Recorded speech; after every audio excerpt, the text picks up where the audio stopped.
শুভ সকাল বন্ধুরা। বিজ্ঞপ্তি বা নোটিফিকেশন অ্যাডভার্টাইজমেন্ট ঘোষণা হয়েছিল 2022 সালে। অ্যাডভার্টাইজমেন্টের নম্বর কত? নম্বর হচ্ছে 2022 সালের 4 নম্বর। তাহলে আশা করাই যায় একটা বছরে যদি বেশ কিছু অ্যাডভার্টাইজমেন্ট বেরোয় তাহলে এটা প্রথম দিকের ছিল। এটা হচ্ছে ডিস্ট্রিক্ট অফিসারের যে পোস্ট, সেখানে যদিও ভ্যাকেন্সির সংখ্যা যে খুব বেশি ছিল তা নয়, কিন্তু সেই যে পরীক্ষা সেটা অনুষ্ঠিত হয়েছে কবে? 2025 সালের এপ্রিল মাসের 20 তারিখে। এবং এটা হচ্ছে যে এক্সামিনেশন যেটা, সেটার স্ক্রিনিং টেস্ট। ঠিক আছে, আমরা ডাব্লিউবিসিএস এর ক্ষেত্রে যেমন প্রিলিমিনারি পরীক্ষা বলি, ক্লার্কশিপের ক্ষেত্রে যেমন পার্ট 1 পরীক্ষা বলি, তেমনি এটা হচ্ছে vocational training and vocational education and training এর ডিস্ট্রিক্ট অফিসার নিয়োগের পরীক্ষা। এবং এটার জন্য এটা স্ক্রিনিং টেস্ট হিসাবে ধরা হয়। এটার অ্যাডমিট কার্ড ডাউনলোড করা শুরু হয়েছিল 13ই এপ্রিল থেকে। পরীক্ষা হয়েছে 20 এপ্রিল 2025, অর্থাৎ পরীক্ষা অনুষ্ঠিত হয়ে গেছে। যেটা বক্তব্য সেটা হচ্ছে পরীক্ষা অনুষ্ঠিত হয়ে গেছে, এটা খুবই ভালো কথা যে অন্তত পরীক্ষা এইরকম একটা পরিস্থিতির মধ্যে অনুষ্ঠিত হয়েছে এবং পরীক্ষার্থীরা পরীক্ষা দিয়েছে। যারা সফল হবে তারা দ্বিতীয় ধাপ তৃতীয় ধাপের মধ্যে দিয়ে অতিক্রম করে নিশ্চয়ই তাদের মেধা এবং যোগ্যতার বলে তারা স্বনির্ভর হয়ে উঠবে, এটা ভালো কথা। কিন্তু যেটা বক্তব্য সেটা হচ্ছে 2022 সালের যে বিজ্ঞপ্তি, তার পরীক্ষা হচ্ছে 2025 সালে। হিসাব করলে দেখা যাবে যে 2.5 থেকে 3 বছর পর একটা পরীক্ষার নোটিফিকেশন হওয়ার পর পরীক্ষা হচ্ছে। এটাই হচ্ছে দুশ্চিন্তার কারণ। যেখানে আমরা যদি দেখি যে 2022 সাল বা 2023 সাল, এই যে পিরিয়ডটা, সেই পিরিয়ডে কিন্তু এইরকম কোনো ব্যাপার স্যাপার ছিল না। এখন যেমন একটা দমবন্ধকর পরিস্থিতি, একটা থমকে যাওয়ার মতো পরিস্থিতি, যেটা প্রায় করোনার সময় হয়েছিল, তার থেকেও বোধহয় এটা আর কি মারাত্মক একটা ব্যাপার। কিন্তু 2022-23 সালের ক্ষেত্রে কিন্তু সেরকম কোনো জিনিস ছিল না। তারপরেও যে একটা পরীক্ষার বিজ্ঞপ্তি জারি হওয়া বা ফর্ম ফিল আপ থেকে তার স্ক্রিনিং টেস্ট হতে এতটা সময় লাগলো, এটাই হচ্ছে আমাদের কাছে একটা খুব অবাক করা এবং আক্ষেপের বিষয়।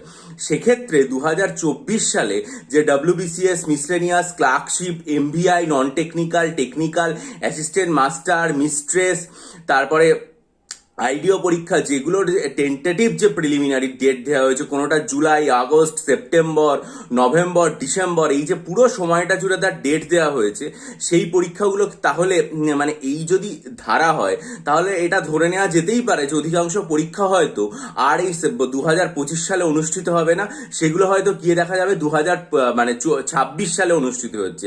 হ্যাঁ, আমাদের ভাগ্য যদি খুবই ভালো হয় বা ঈশ্বর আমাদের আশীর্বাদ করুন যে সমস্ত বাধা বিপত্তি কেটে গিয়ে যেন এই পরীক্ষাগুলো এবছরই অনুষ্ঠিত হয়।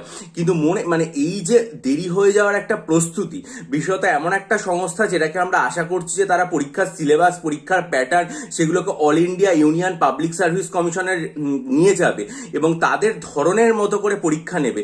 তাহলে এরকম পরিস্থিতিতেই যদি পরীক্ষা নেওয়ার এই পরিস্থিতি হয়, তাহলে সেক্ষেত্রে পুরো জিনিসটা যখন ডেসক্রিপটিভ হয়ে যাবে এবং সেখানে লেখা ও খাতা দেখার পরিমাণ যখন অনেক অনেক বেড়ে যাবে, তখন সেখানে রেজাল্ট বেরোতে কতটা সময় লাগবে। অথচ all Indian public service commission দেখবেন যে একটা পরীক্ষার বিজ্ঞপ্তি প্রকাশিত হওয়া থেকে সেই পরীক্ষার যে জয়নিং সময়, সেটা কিন্তু মোটামুটিভাবে 1.5 থেকে 2 বছরের মধ্যে পুরো কমপ্লিট হয়ে যায়। কিন্তু আমরা যদি মনে করি যে একটা সংস্থা তারা ইউনিয়ন পাবলিক সার্ভিস কমিশনের সমগোত্রীয় হবে, তাহলে তার প্রভাব শুধুমাত্র ডাব্লিউবিসিএস তো নয়, সমস্ত পরীক্ষাগুলোর ক্ষেত্রে হওয়া উচিত এবং টেন্টেটিভ ডেটের মধ্যে পরীক্ষা হয়ে তার রেজাল্ট 1 বছরের মধ্যে আসা উচিত। কিন্তু এখানে পরীক্ষার রেজাল্ট তো দূর, পরীক্ষা হচ্ছেই 2.5 থেকে 3 বছর পর।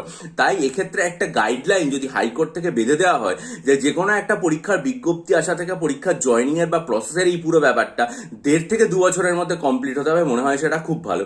দেখা যাক, হাইকোর্টে সামনের সপ্তাহে তো এই বিষয়ে একটা শুনানি রয়েছেই, তাহলে সেইখান থেকে যে ধরনের আপডেটগুলো পাওয়া যায় বা সেখান থেকে যদি কোনো একটা সুনির্দিষ্ট দিশা দেখানো হয়, সেটা যেন পরীক্ষার্থীদের ক্ষেত্রে ভালো হয়।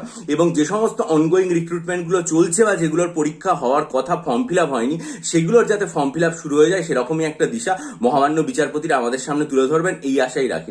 আর এইরকম একটা ভয়ঙ্কর পরিস্থিতিতেও যদি আপনারা মনে করেন যে আসন্ন মিসলেনিয়াস বা ক্লার্কশিপ পরীক্ষার জন্য ডেসক্রিপটিভ বাংলা, ইংরেজি, ডেসক্রিপটিভ কারেন্ট অ্যাফেয়ার্স এবং ডেসক্রিপটিভ অ্যারিথমেটিকের স্টাডি মেটেরিয়াল নেবেন, তাহলে 19 জানুয়ারি, 9 ফেব্রুয়ারি এবং 2 মার্চের ভিডিও খুব মনোযোগ দিয়ে দেখে ডেসক্রিপশন বক্সে দেওয়া আমার যে ইমেল আইডি রয়েছে সেটার মাধ্যমে যোগাযোগ করবেন। কারণ মনে রাখবেন, অন্ধকার একটা ভয়াবহ হতে পারে, পরিস্থিতি একটা প্রচন্ড ভয়ঙ্কর হতে পারে, কিন্তু তারপরেও মেঘ কেটে সকাল হয়, তারপরেও আর কি ঝড় থেমে যায় এবং প্রকৃতি শান্ত হয়। সুতরাং আপনাদের লেখাপড়া কিন্তু খুব মনোযোগ দিয়ে চালিয়ে যেতে হবে। চালিয়ে যান, ভিডিও লাইক করুন, বন্ধুদের মাঝে শেয়ার করুন, মূল্যবান মতামত দিয়ে ঋদ্ধ করুন, চ্যানেল সাবস্ক্রাইব করুন এবং অবশ্যই বিজয়ী হন, সফল হন।